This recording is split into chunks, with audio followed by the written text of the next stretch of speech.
Hello, and welcome to a business savvy episode of the Drywall Podcast. I'm your host, once again, Nick Harmon. With us today, Jesus Romero out of Las Cruces, New Mexico.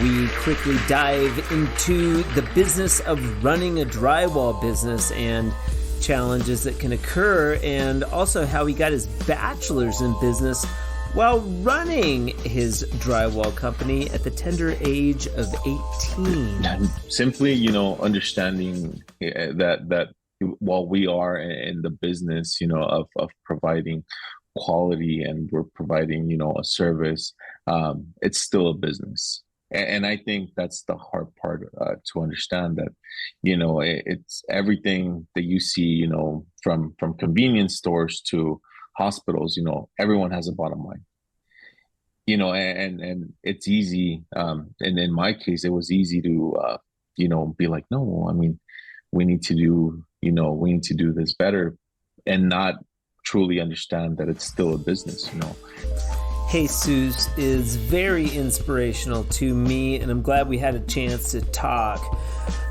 We also talk about commercial versus residential and also a lot of the challenges of running a big business. Today's episode and all the episodes in the month of October are brought to us by CSR Building Supplies.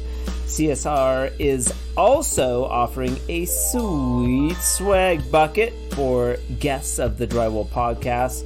And I want to add, they've always been strong supporters of the Drywall Podcast and Fresco Harmony, and we appreciate them for that. You can find all of your favorite drywall tools at CSR online at www.csrbuilding.com. But for now, Jesus Romero out of Las Cruces, New Mexico, on the 65th episode of the Drywall Podcast. Let's get into it. It's like Monday all over again. It's like a drywaller is trying to do a podcast. Oh, man. I got to my office this morning. For all you listeners out there that think this is easy, I was talking with Jesus about the challenges of being a drywaller and trying to do something technical and creative, very, very challenging. Jesus Romero, 31-year-old out of Las Cruces, New Mexico. I'm very excited because you are, I hope I'm not wrong, but our second New Mexican. I had my guy Jack. We did a live show a little while back in person, and that was pretty fun. But oddly enough, not a lot of New Mexicans. I met Jesus at the AWCI show in Las Vegas. You came by the Fresco Harmony booth. You were asking some questions. You were like, I'm in Las Cruces. I'm like, we got a distributor in El Paso, man. You can buy the stuff down there. Make it work. Yeah, make it work. So welcome to the show. Thanks for your time and coming on, man. I really appreciate it. Thank you for having me, Nick. So, Jesus came down and he was checking out the office here, and we were talking heavy on Fresco Harmony. I was like, oh man, he'd be great for the podcast. And we were talking about doing a live podcast, but you had to get back. You were in Albuquerque for some type of function. What was that? With Chaparral or something? Yeah, it was an open house through Chaparral Materials, and they had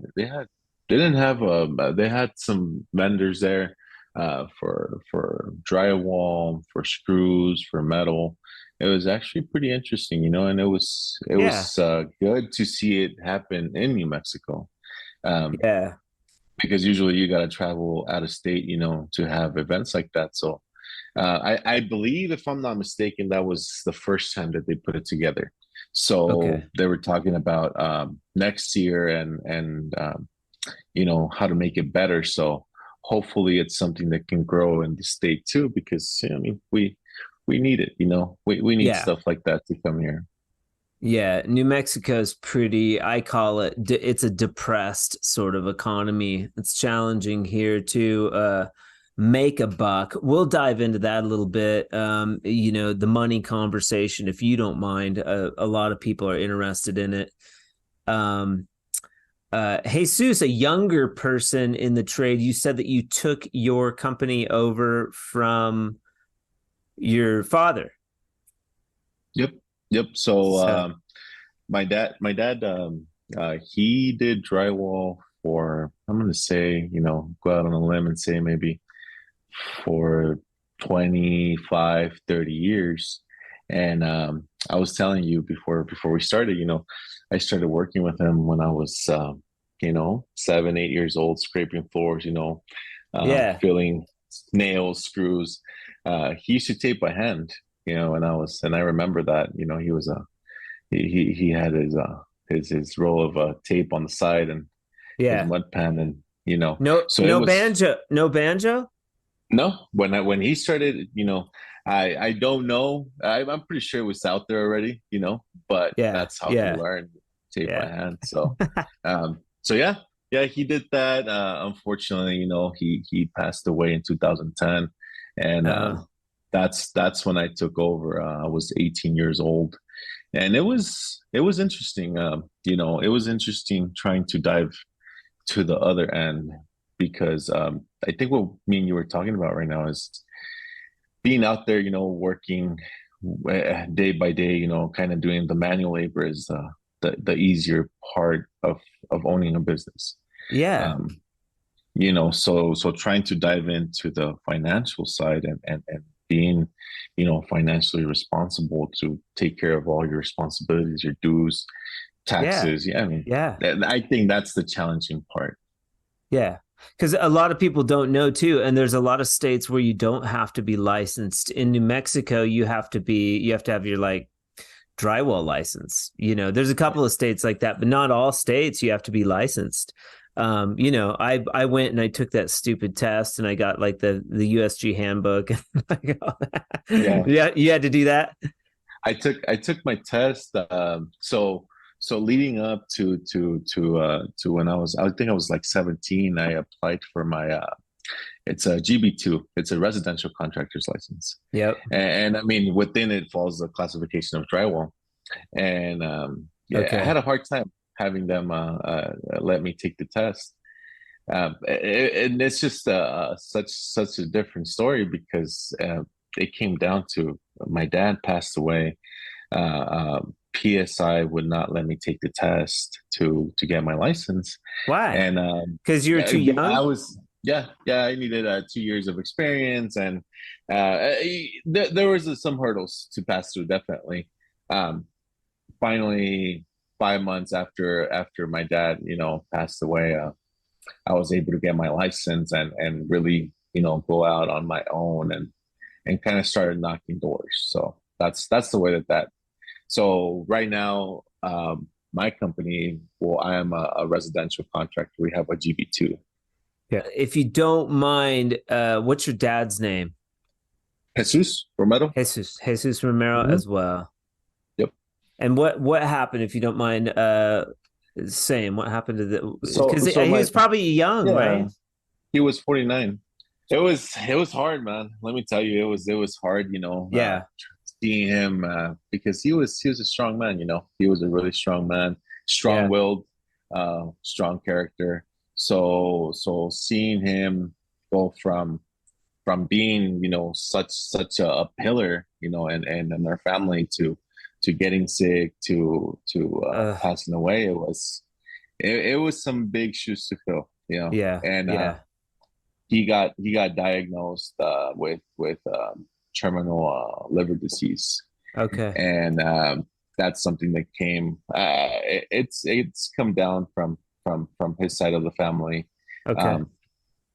And it was just one of those things, where it was tough, man. It was tough, seeing him go from 110, 120 every day to seeing that. And not just that, but moving forward from it was definitely a really hard part. Yeah. Yeah. I'm sure he was kicking ass at 47. I'm 47. He was probably. Oh, he was, man. his attention to detail is probably what have what's made us as a company thrive. Just kind of seeing what in every situation, like considering, what would he, what would he think of, because there's always a time, and every week where maybe you see something that wasn't done the way that it was supposed to, or that whatever the case may be. And it's easy to say, you know what, it's okay. I mean, we'll get it on the next one, but stopping and fixing your mistakes when they happen. Yes. That's what makes, a lot of the clients come back. That's a tricky one. That is a tricky one with drywall, especially because it's very easy to skip over stuff. It is even in Fresco, man. It's you're at the end of the day, you're chasing the dollar. Time is money. As an owner, you realize time is money. One of the challenges I think we have is charging enough to enable us to take the time. I think what the trap that drywallers get into is we get beat up over price. We're not getting paid enough, so we got to rush, and then the job suffers, and then we got to go back and fix stuff. And we don't want to go back because we didn't make enough to begin with, and that's a cycle that I think we get into a lot. I think you're right, man. It's tough, especially with pricing. For example, I think while the pandemic was horrible, right? It really created, a market where at least for us here in Las Cruces isn't too big, for people who are listening. It's a small town. It's not Albuquerque's a lot bigger. How big is Las Cruces? How many people? Las Cruces, it's a retirement community, and it's nice. NMSU is here. I actually went to NMSU. Nice. Las Cruces is 112,000, 113,000. Okay, so quite a bit smaller. Albuquerque's around 1 million now. It's getting bigger. Oh yeah. Yeah. Oh, I mean, substantially smaller. So, I mean, and that's throughout the pandemic, prices pretty much rocketed, throughout the whole construction.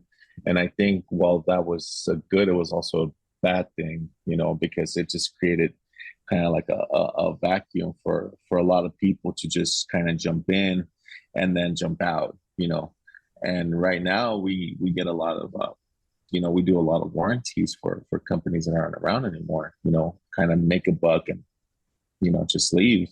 Yeah. Yeah. So it's been quality control. Real quick, how many people in your family? How many siblings? I have I have an older brother and an older sister. Okay. My older brother also he passed away last year, so that's been. I'm telling you, man. Yeah, I that's think tough. it's yeah. That how old was your older brother? My older brother was 36 when he passed away. 36. I lost my older brother in 91. He was 6 years older, but he was 6 years older than me. Yeah, he was only 20. How old was he when he was only 20? Yeah, he was only 20. Yep. It's tough. It leaves a dent, man. The bro's tough. Yeah, it leaves a dent. It definitely does.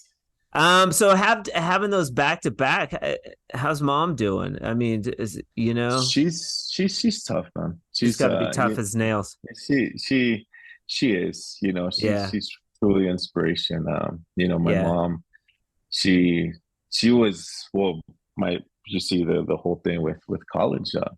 The same year that I started the business, I also started college, and wow. My mom, if it wouldn't have been for my mom, I would have probably dropped out after the first week of college, because I was like, there's no way that I'm gonna, for 5-6 hours go out there and it's a bitch.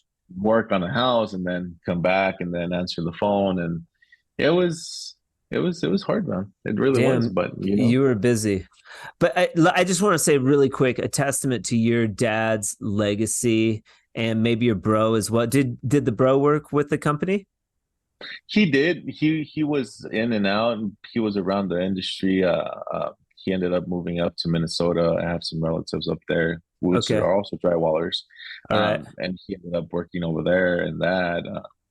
But yeah, he was around. My sister, she runs the financial side of the company. So, Okay. uh, so we're pretty involved. Are you and your sister tight? Oh yeah, oh yeah. She Yeah. was actually with me for the AWCI in Vegas. Oh, okay. She's been Cool. to I think one of the IBS shows too with me. Okay. And it's been fun, man. It's fun to go out there and see all the different stuff. I mean, I met you through there, you know. Yeah. So Yeah. They're pretty cool. They're pretty cool. Are you going to go to Orlando? yeah, yeah, that's Okay, the plan. cool. I should We'll be. be out in Orlando, man. You'll have to hook up with I generally hook up with It's Your Man Cam and those some of the crazy Canadians and the dudes from Colombia. I'm telling you, dude, they're a kick. They're a lot of fun. So we'll all have to hook up. Hopefully, we'll get Corey with the Tech Dry tool. We'll get him over there too. And the more you delve into this like drywall community, the cooler it gets. Like there's a lot of cool dudes, globally, like all over the country, Canada. We're in England now. Like those dudes were really cool. It's fun going over there. I just want to say really quick, a testament to your dad, though, is your ability, and how you were brought up, your ability at such a young age to take a hold of the reins, go to school, take over the business. You're getting pushed back from PCI, and kudos to your dad, and his legacy. Like it's a testament to that. And I don't want to dwell on that stuff. Let's go back to the money talk that we were talking about.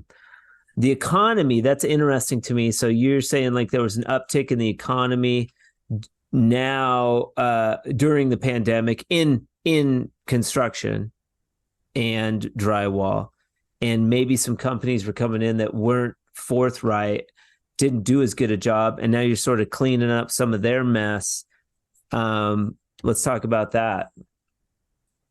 Yeah, I think it was a like I said, of course, it was a hard time for a lot of people, but I honestly thought that we were gonna slow down. I thought that, I was Yeah. worried for my guys, I was worried for, family, for everything, and we never stopped working, man. We never stopped working. I mean, Neither did neither did we. we never took a day off, and it was a crazy experience because it was Yeah. like it just kept going. It was Yeah. day and night, and Yeah. we managed to build a really nice portfolio of customers, which include we have our custom home crews, and we have our more of our track homes, Okay. crews, and we really do enjoy. I mean, track homes or custom homes. I mean, it's someone's savings, it's someone's livelihood. So That's a good we way to try. look at it. They're all Yep. custom So homes. Yeah. yeah, they're all custom homes, and while we do enjoy, the more meticulous, the more extravagant corners, because here, and I imagine Albuquerque is the same way. The regular bullnose is king, right? In new homes, that's pretty much what you guys used to, Do you right? ever play around with the step bowl stuff? Which one? The Trim Tech step bowl? The step bull. No, I've never have. We have used the chamfer feed. I don't know That's if you've ever Chamfer's cool. seen it. Yeah. Yeah. Yeah, and then what we do a lot here in our more custom homes is a lot of the inch and a half bullnose, which is the big one, the Danish. Oh yeah. Yeah. Yeah, Yeah. I've and seen that. that one looks cool, man. That one looks That really cool. that one looks cool with the Fresco. We've done jobs with the big, We actually did an entire house where the customer didn't want any 90-degree angles. So we ended up using the Danish, flipping it around and, you know, gluing it, muddying it onto the Really? angles. That, You know that that one came out. Trimtex makes a inside corner bead. Yeah. I, Yeah. I later I found out about it. And I was like, That's just late. man, yeah. You know how I've always done it though is with Quickset and the rubber tool. Like I've just floated it out by hand with Quickset. Do you get any cracking or anything like that, or does it You pretty much hold do for the you have most to do part? a couple coats, like it'll crack on the Mhm. first one, and then you do like another coat and it starts to settle in. But with the Fresco, you do like three coats, Oh, that's right. How does it you're hold doing up? Does it hold up? it's held up fine. I think it looks great. I really love that look, and you don't ever see it. It's really rare to Uh, see the inside rounded corners. Simply, understanding that while we are in the business, of providing quality and we're providing, a service, it's still a business. And I think that's the hard part to understand that, it's everything that you see, from convenience stores to hospitals, everyone has a bottom line. And it's easy, and in my case it was easy to be like, no, I mean, we need to do this better, and not truly understand that it's still a business. Yeah. We do a lot of groin ceilings. I don't know if you guys have those in Albuquerque, but it's pretty much the ones that come in on four sides, kind of like arch. Yeah, And yeah, I yeah. bet one of those would look really cool with fresco, on it. Oh yeah. I think we are working in a house right now that has one, and what I'm trying to do too is, I sent you a bunch of pictures of samples we made, and now that you showed me how to, facilitate the transportation of the samples, what did you say it was called? The little board that you gave me, Nick? Masonite. Masonite. There you go. So Yeah. I think with that, that's going to make our life a lot easier too, to Yeah. kind of show it to customers. And Yeah, throw um, like four samples in your truck, five samples in your truck, and just somewhere safe where they're not getting beat up, and just have them there and be like, hey, check this out. Are you interested in doing something cool in this groin vault? $500, yeah, you oh know, yeah, and whatever. it'll look cool. It'll look really, really cool. Yeah. Yeah. And it'll take you a few hours extra, and you can throw another 500,000 bucks onto your, Yeah, and it's fun.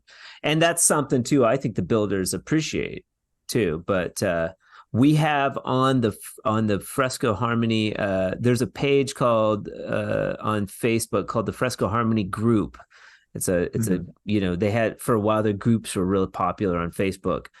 That has a picture of a groin vault I did with the swirl, like you saw in I, The Office, Mariner I'm pretty sure Beige. it came out. Pretty sure it came out It's pretty it's cool, right? smoking. Yeah, it looks good. Oh Yeah. yeah. No, Yeah. So we're still in the process of learning the ins and outs of your project, but yeah. so far it's the projects that we have done. We did a range hood and a couple walls that I showed you. The customers have been really happy with it, Yeah. and we'll venture off Yeah. into more risky stuff like the swirl, The which, swirl. like I say, it just kind of comes with time and practice. But Yeah. Yeah. yeah, I'm sure, stuff like that, and truly, everyone wants to have something different. Everyone wants to have something different in their house. They want to have, something that looks cool, a wall that stands out. And I think it's a perfect solution for all that. Yeah. Yeah. So let's go back a little bit to, I mean, God, that sounds challenging. You're having the problems with your family. You're taking over your dad's business, and you're going to college. What was your field of study when you went to? I I graduated in 2015 with the Okay, bachelor's in business administration. that's fantastic, man. So I figured my weakest point in what I was doing was, like I said, the financial side. You know, the financial side was definitely the weakest point in what I was doing. So I Okay. did something about it, and I learned a lot in the process, a lot of things that I could implement, in the financial side of the business. And so far, it's been a journey, man. What would be the biggest attribute that added to you running J. Romero Construction?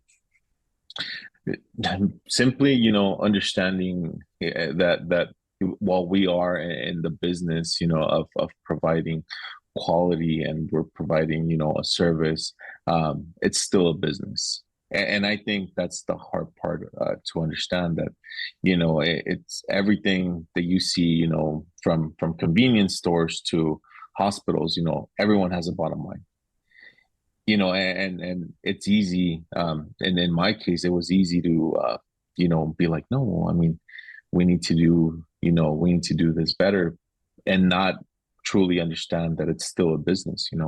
Yeah. There's still a bottom line, there's still profit to be made, and at the end of the day, we're going to do the best that we can while still maintaining that. Yeah. Yeah. Okay. So like, I mean, from college, you learned business ethics, you would say? Yeah, I would say so. I would say, that it helped me understand, um, just that, the simple fact that, at the end of the day, we gotta pay what we gotta pay. We gotta file our filings, taxes, whatever it is, and Yeah. you gotta account for that before, because at the end of the year, when you get it slapped with the tax bill, Yeah. you're like, well, maybe if I would have charged, a couple $100 on each job more, I Right. would have. And it's something to, if you're passionate enough, on your quality, if you're passionate enough on what you do, it's easy to forget that, because you want to Yeah. help out the customer, you want to help out, you want to, provide that. So it's definitely, a tough one. What do It you was a mean tough one for what do you me. mean you want to help out the customer?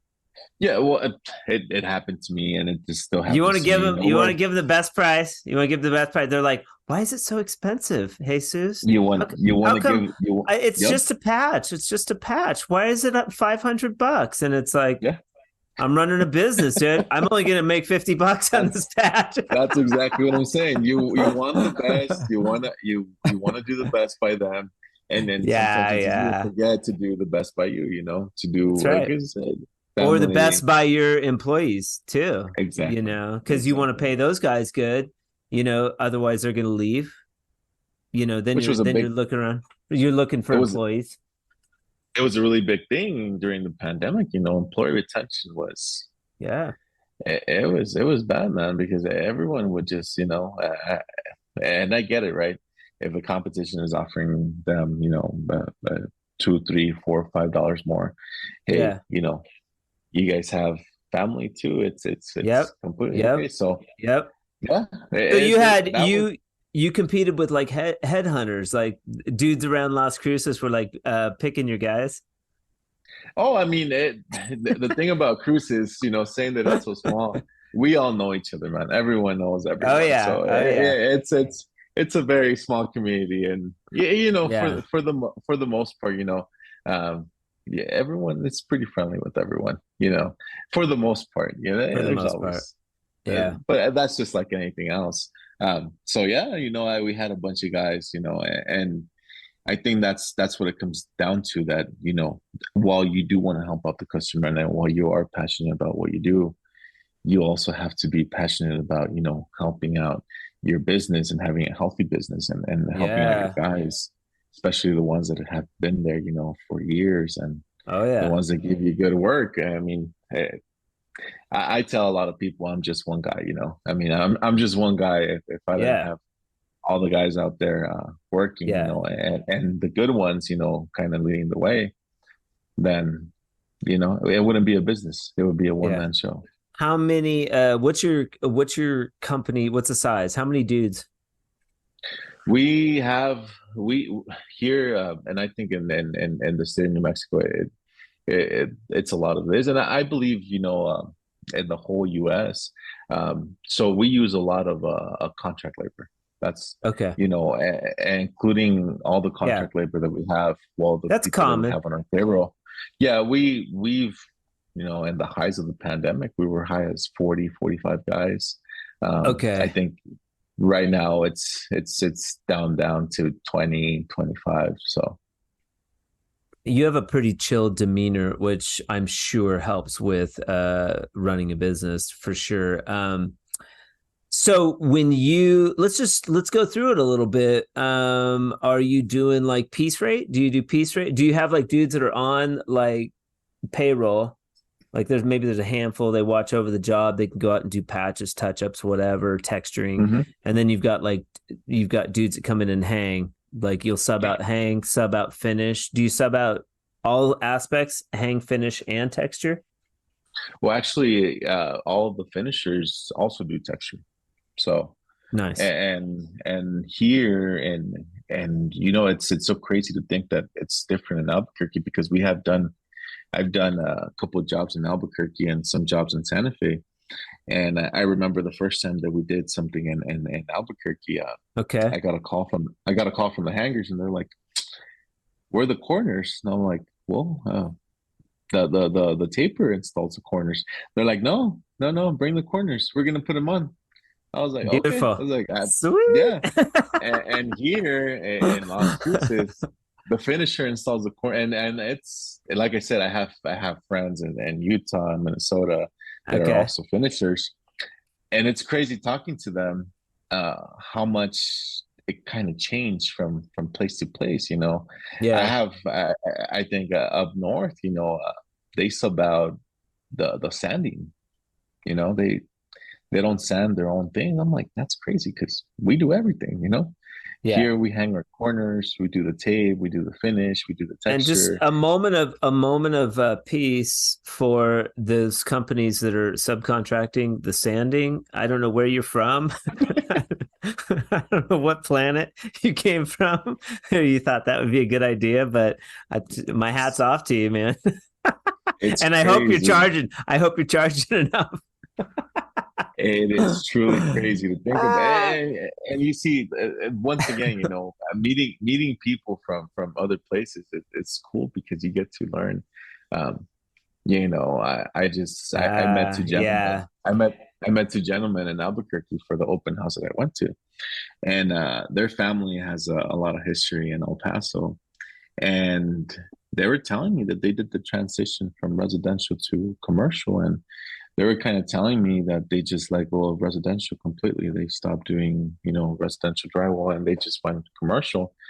And they were explaining the challenges that came with it. And I was like, man, Was I was like, that it's just not out of easy. curiosity? Was that Elite Drywall? No, no, no, it was not. They're pretty cool about, kind of telling me what the challenges that they went through with residential. So And were it's they saying that they liked making that transition from residential to commercial? they said that it And was why? And they why? said that you see with residential what they were telling me, and we get this a lot from well, Las Cruces is only 40 minutes away from El Paso, which is Texas, Yeah. and Texas does not require a license for drywall. And I've heard The they really beat up their subs over there.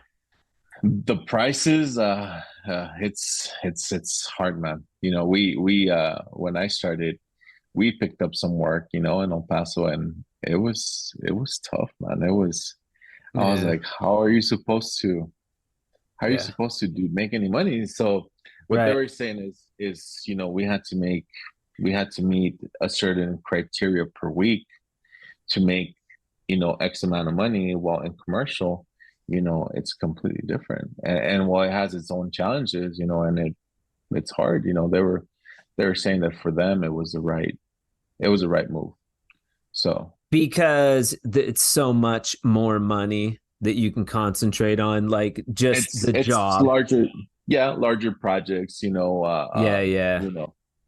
more money. I think your profit margins, kind of go up substantially with commercial work. And like I said, Yeah. for me, it was interesting talking to them and hearing their story. And I think that's the way that you learn a lot of things. Yeah. Yeah. The volume too. I mean, some of these large commercial jobs, just like, you know, Oh yeah. $300,000, like drywall bid, $1 million, where you're like, okay, how am I gonna, logistically it's a nightmare, but you figure it out. If you got a grip of guys like you got, you could jump into that game, start small, stuff like that. Oh yeah. Um, but yeah, I could see where that would be a different animal, different, and you would probably have an advantage because of your budgeting. I feel like you probably took a lot of budgeting knowledge away from college as well, that a lot of normal drywallers, and myself included, like I've had to really struggle with budgeting, still do, Oh when yeah. it's like It's that, all that budgeting stuff probably got ironed out in the education process at school. And you're able to like be like, oh, okay, I got let, taxes go here, this goes there, this goes there.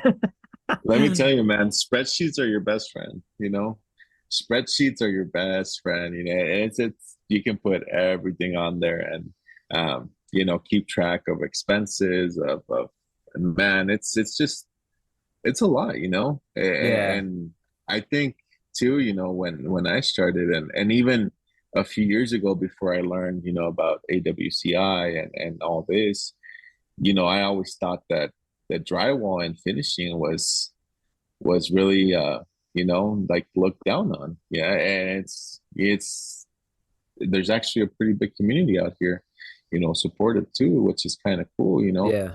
Yeah. because I would always see, like electricians and stuff like that. And I was like, man, we do a lot of work too, not to throw Yeah.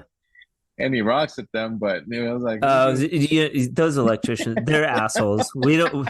I have an electrician here that I'm friends with that we razz each other all the time. He commented on one of the posts just recently, was like, "You need to get an electrician on your show," and I was like, "Yeah, we don't care about Nah. this. Go clean it. Go buy a broom." Yeah, no kidding, right?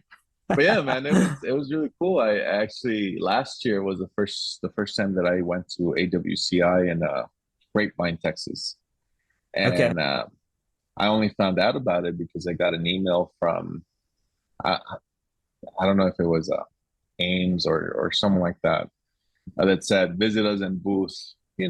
Yeah. whatever booth, and I was like, well, they're gonna be somewhere. So I started looking into it, and I think it was a Monday when I got the Yeah. email, and I was like, oh, it starts on Wednesday. So I took an airplane, from El Paso Mm-hmm. to Dallas, and Yeah. it was a really cool experience, man. It Yeah. was I a was at really, I really was at that one. Just wandering around. I didn't know anybody. But it was pretty cool. I was the same way, man. I went by myself, I was like, I'm gonna see what it's about, Yeah. And sure enough, I saw because I had been to the IBS, the International Builder Show.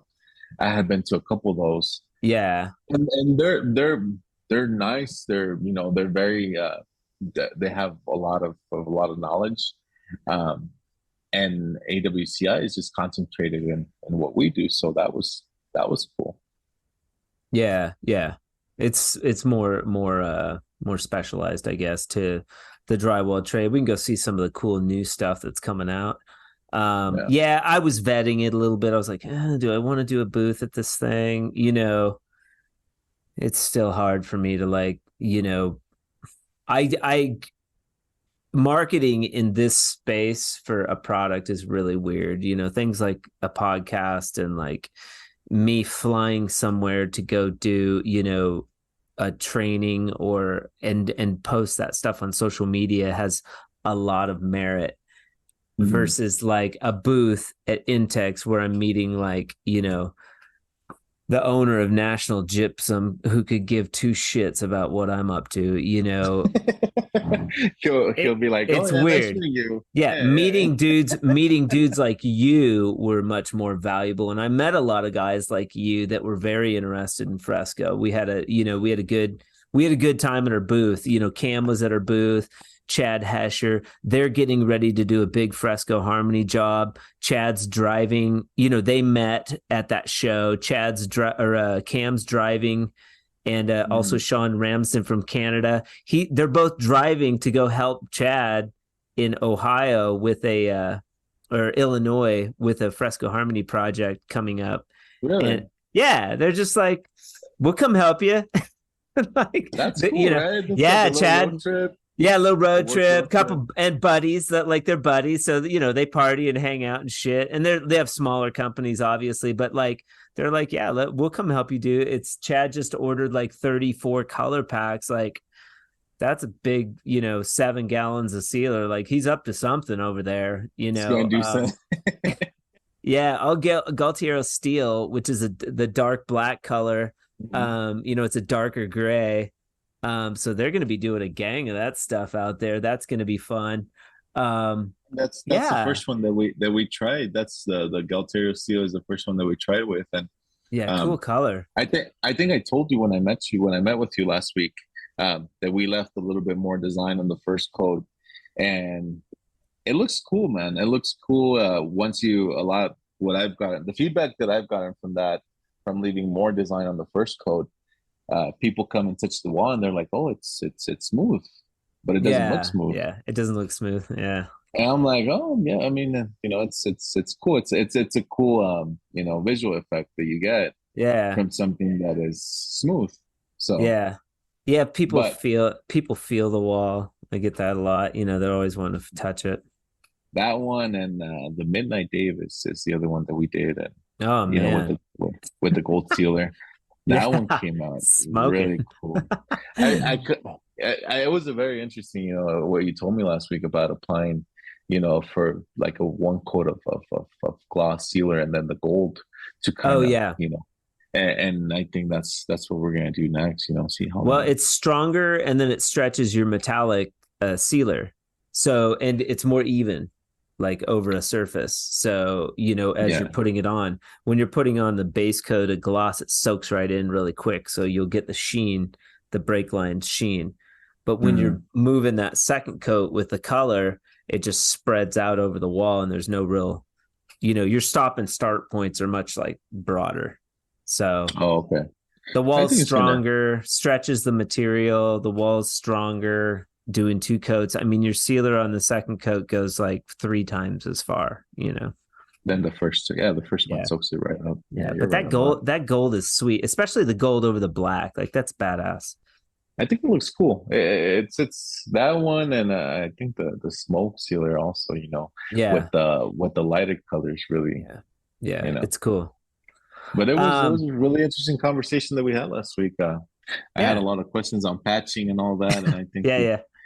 we kind of hit it on the head, man. So Yeah, I was like, well, get enough jobs out there and we'll like cover patching. That's like that's like that's 200. another class. Yeah, That's another class to reference college, that's like 300 level course. Fresco Harmony. Yeah. Yeah, Yeah, go get some jobs first and then like, people the worst case scenario, just reskim the damn wall, reskim the wall and reseal it, but it's yeah. there's tricks to the patching. I just did a patch yesterday, Patterson Snow with swirl, and like she moved the curtain rod up. So you Mhm. had like the little black squares, like on every single curtain rod, 3 windows. And I just hit it and it totally went away. Like I doubt she'll even like Huh? need to seal it. It So there's was just. patches that are easy like that. And then there's Mhm. patches that will be a nightmare where it's like they just won't go away and you just have to reskim. And that's just the nature of multicolored surfaces, specialty Mhm. surfaces. Um, I do want to get into the tools. How do you guys?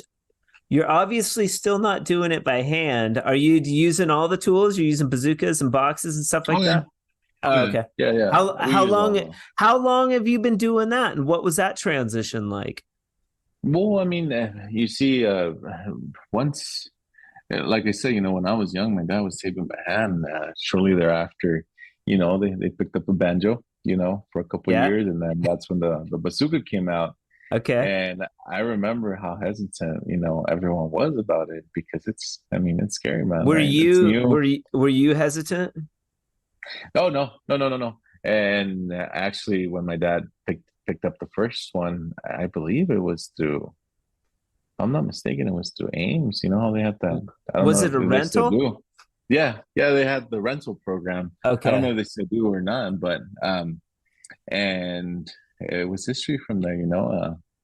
He just had, everything just became bazooka flat boxes.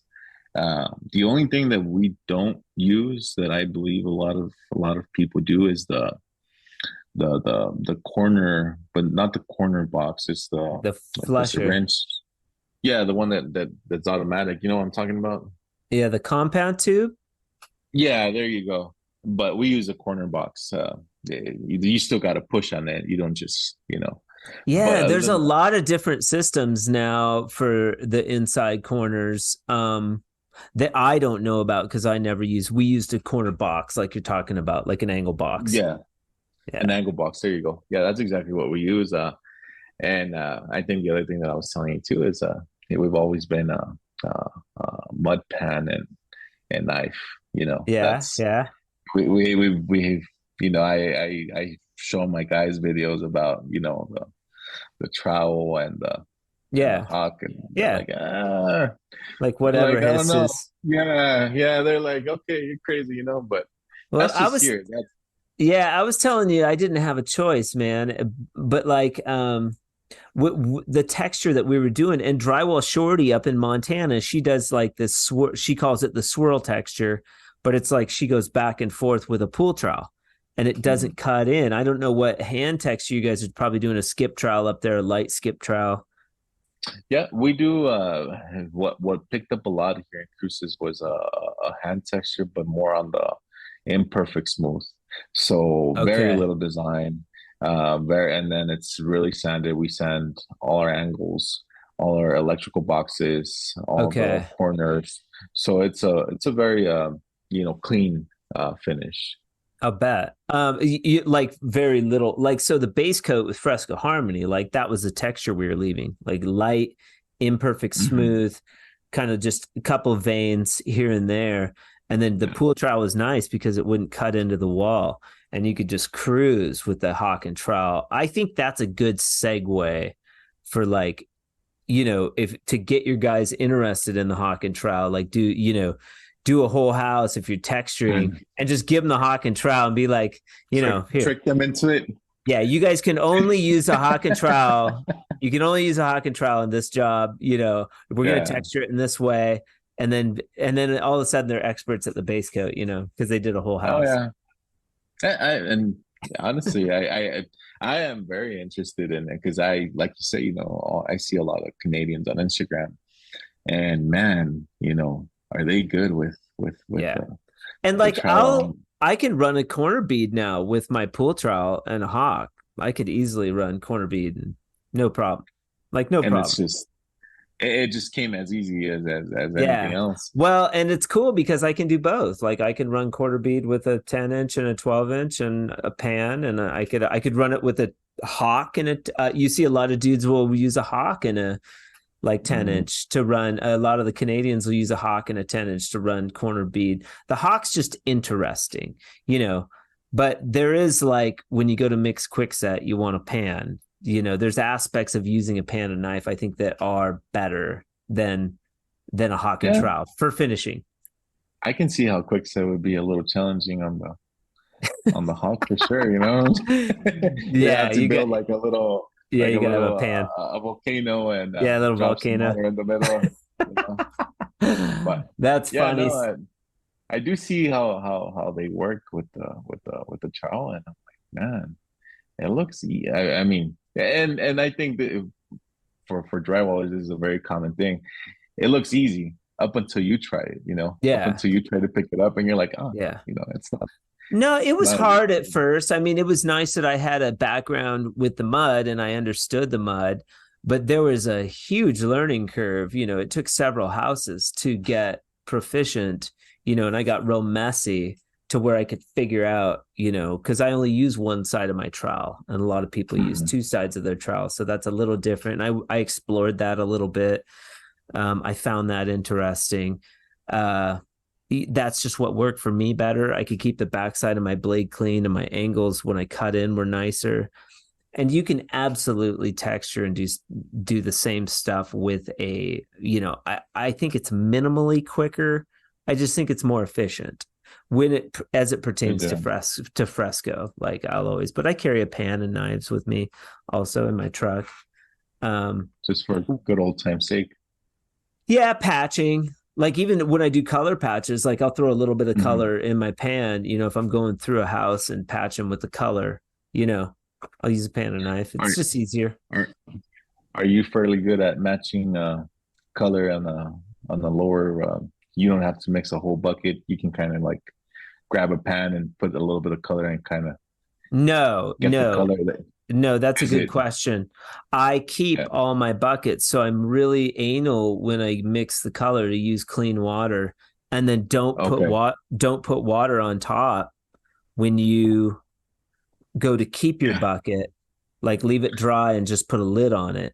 Mm. And as long as if it goes bad, I'll just throw it out and mix a new batch. And sometimes I have to do that. But I have all of the colors in the back, in different buckets, waiting for either patches or sample boards. Somebody wants to see a sample and I don't have a color. I can just go reference my stock, because Yeah. we're doing it all the time, and I could just pull out a little bit. I might take like a little Dixie cup or a little bit to the job with me. If we Hmm. do multiple colors, I'll have like, you know, a bunch of little discs, a little But containers, they're but already they're already, mixed. They're already yeah, and they're always one okay. to one. They're always mixed based on a box of mud and a color pack, a full color pack. Yeah, I was wondering that. I was like, well, if you don't have the Yep. color, is it kind of easy to? But I can see the challenging part on that. Kind of trying Yeah, to get the right. that's the advantage to having a distributor in El Paso, because it's like, oh, we did this job, with Calvert clay or whatever. I just need a Calvert clay. We got to mix one up. The Calvert clay went bad. Yeah, Whatever. I got to go mix one up. You can go right over there and just grab one. I told my guy, it was just me and one of my guys when we did our first wall with your product, and we had a little training session in front of the TV, and we saw quite a bit of your videos, and I was like, there you go, you know, that's what you get. We get 20, 25 minutes. I was like, now let's do it, see what happens. It came out pretty good, man. It came out pretty Yeah, good, I'm you sure. know. So I thought it was a nice thing to have, to add to what Yeah. we do, Yeah. and Yeah. offer it to our The clients. the next step is that if you have the sample board and you have the color chart, you got a groin vault. And that's exactly what I do. Is like I'll see a spot where it's like, oh, that would look good with fresco. Don't feel scared to like offer that to the builder. Be like, dude, you should Okay. or they'll have walls that are scheduled for specialty wall finish. And maybe they talked with some plaster guy or a faux finish artist or a wallpaper person, even worse, Yeah. to come and do wallpaper. It's like, hey man, we'll do that powder room that you're going to do in wallpaper. We can do that in this finish for $1,000. They might be paying $2,000. Or Yeah. fireplace with brick or stone. They're gonna pay like $10,000 for that stuff when they could do, It's expensive. yeah, $1,500. You could do it in fresco. It'll take you 6 hours. Done. Yeah. Yeah. I think having samples and having all that, it's really, like I say, we're just trying to add, different things to what we do. We started, and this was a few years ago. We started doing a lot of control joints on patio ceilings and garage ceilings, and we've Nice. even done them in living rooms. Like we've played with the pattern. We've done like Yeah. five, six Cool. sections crossed at an angle. And I Nice. tell the clients, I'm like, you know what? It looks cool. It Yeah. helps. One, it helps prevent cracking because you have these big That's true. spans of ceilings. So, and you don't really see control joints well, at least here you don't see control joints in residential construction. It's Mm-hmm. mainly like commercial banks, buildings, Yeah. whatever it is. We did So it's the job I did, we did a border around the ceiling, like, 4 inches down, and it just to looked smoking. Yeah, you it could looked do good. them up from the baseboard too. You could do like 4 inches Mhm. up, and Oh, I've seen that. they even have control joints right on the base. So your baseboard comes up, it's flush with your wall, and in the middle you have a control joint. So cool. I've seen where they actually hide the little LED light on those Yeah, that go on the bottom, yeah, and then you and then tuck you in can actually, and then you light it smoking. up, and your floor. It looks good. It looks. We're not as drywallers, we don't sell that stuff enough, but I think that that's something where with your builder that you already have a relationship, it's with like, hey man, let me show you some cool stuff that we could do. I'm not sure how to price it, but we could bust a job with this stuff, maybe cover us hourly in material, and then on the next one we can give you a good price point, and this can be an upcharge for your clients. Hey man, do you want some specialty drywall art, as they call it, type of thing. Yeah. Yeah. And have something nice that looks good, something that kind of makes the project stand out. And that's what, Yeah. I mean, everyone wants, for their house to be not only for them to like it, but also people that walk in to notice, hey, you know what, this looks nice, Yeah. this Yeah. looks cool, this looks They're not different. doing shit. Like even chamfer's like rare. They'll do it on like, Yeah. Specialty ceilings or whatever, but like you don't ever see chamfer bead. Or the We did a smaller. whole They have house. Trimtex is doing the smaller bullnose. Like they call it The baby bullnose. I think 3/8. it's 350 they call it. 350 yeah, it's like 3/8. It's cool. Yeah. It's so Oh cool. yeah. And then I don't know if you've seen the arches on that, but you don't have to fill them in because you can bend them and it actually has the edge. I think it's already it's not cut. That's what I'm trying to say. Have you seen that? So that 3/4 inch bullnose arches you gotta fill in because they're cut on the face, and if I'm not mistaken, the one that you just said, it bends, but you don't have to fill the finish end. It's kind of cool too, because trying to get those things to not crack sometimes is like it's hard. Yeah. And I mean, the drywall dude won't even show the builder because they're so focused on making that dollar and moving on to the next job that they don't consider like there's an opportunity for drywallers to make more money with the skills and tools they already have. You can just be adding this to your repertoire. And, this whole arena of conversation hasn't even been touched in the drywall world, really. Even in Canada, I mean, they're still doing the same drywall. They do all square corners up there. It's like, okay, they put down like bullnose, but it's like there's nothing wrong with bullnose. It's just another way of doing it's another way of doing corners, just because you don't do it up there, it's no less easy, that's for sure. It's just as hard as square corner, but very interesting. The type of tools, what are you guys using right now? We're almost there, but I want to know what you're using for what kind of tools are you using and what have you tried? Like the brand. Right now our automatic tapers, and actually I spoke to the because we do buy Columbia. I have some pumps from Columbia, some boxes from Columbia, some flat boxes. And I saw them at the AWCI, and they lent me the automatic taper, and it's nice. We haven't gotten one of Columbia. Right now we're using Tape Tech, and so far, I mean, it's good. It would be nice, to use to try out Columbia, because I'm gonna tell you, man, their pumps and their boxes, I mean, they're long lasting too, So I can't imagine, how the automatic taper wouldn't be. Sure. I've heard good things about the Tape Tech taper, though. People like it and swear by it for sure. And here, that's another thing, that a lot of the drywall companies around here, it's a lot of Tape Tech, but same thing, we're always trying out new stuff, trying to get, whatever's out there, and giving everything a shot, because why not? What's the worst that can happen? It's like it didn't work out, but you might find something that's really cool. So maybe if you're listening out there, some of those Can-Am dudes could help you out with a corner tool. I don't know. They generally like it if you make a video, though. They might send you something. How's your social media chops? You know what? I'm gonna tell you. We paid for a website last year.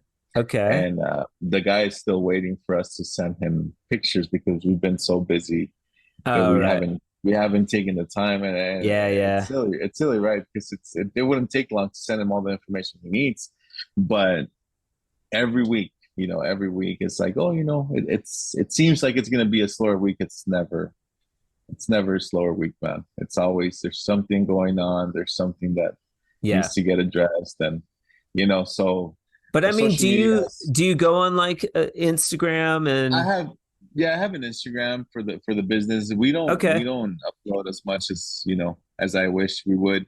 Um, Okay. but we do really cool stuff, and sometimes we just, maybe now and then you'll see a post, you'll see a story. But that's another thing, that I think it's a good thing, because I do get on the company Instagram, and I see all the cool stuff from, like you say, like the Canadian people, trim techs, Yeah, yeah. and I'm like, man, I think that's a I want good to play. source too. Yeah. I wanna be Yeah. there, but it's cool, Yeah. man. Yeah, it's cool. It's a time suck. For when you're marketing a product, it's kind of a necessary evil. You got to get in there. But the cool part of it is that you're connecting with dudes from all over the country. You're seeing what's the latest tool on the market. From like Can-Am, Columbia, Tape Tech, like all these guys have. They're very prevalent, and even the distributors, CSR. And Bart's taping tools and Master, building supply, and like all these distributors, they've got, a lot of, they're very prevalent on, because social media is the place where drywallers go to find out about new stuff. It's not like they're posting like commercials, on TV about, the newest taper. Like, so this is the best venue, aside from like, venues like AWCI, you can see new stuff, but all those guys are very active on social media, Oh yeah, and they post a lot of cool stuff. I've seen a lot of cool things from Trim Techs, yeah, from Columbia, all that stuff. So cool, definitely. cool. And then Pearl of Wisdom. I ask everybody at the end of the podcast, if you could bestow a pearl of wisdom on the drywall community, what would it be? I think on my side, man, if I had to say anything, it's just quality. Yeah, take pride in what you do, but don't forget that you still gotta get paid for what you do. You gotta charge for what you do, and not just because you charge. Just stay true to yourself. Take some pride in what you do. And just make it happen. I mean, just go out there and make it happen. Thank you so much. Jesus Romero, J. Romero Construction from Las Cruces, New Mexico. Only 31 years of age, just a baby. Very, very sharp, very successful, though. Don't let his age fool you. Thank you so much for being on the podcast today, man. I really appreciate it. And I look forward to seeing your journey. Yeah. Definitely, Nick. Thanks, man. We'll see you. All right, buddy. We'll talk soon. Bye-bye. Bye. Special thanks to Jesus for being with us on the Drywall Podcast today. I appreciate your time, and I hope to talk to you soon. The Drywall Podcast can be listened to on your favorite platforms such as Podbean, Apple Podcasts, Spotify, and also YouTube. Tune in every Friday as we have new guests from the drywall community and beyond. Next week, look forward to Scott Montgomery. Drywall by Design will be with us. The Drywall Podcast is brought to you in the month of October by our friends over at CSR. Not only are they providing sweet swag buckets for guests of the Drywall Podcast, but they are also huge promoters of the Drywall Podcast and also Fresco Harmony, and we appreciate them for that. Thank you so much for tuning into the Drywall Podcast today. I hope you all have a fantastic weekend, and remember, keep drywalling.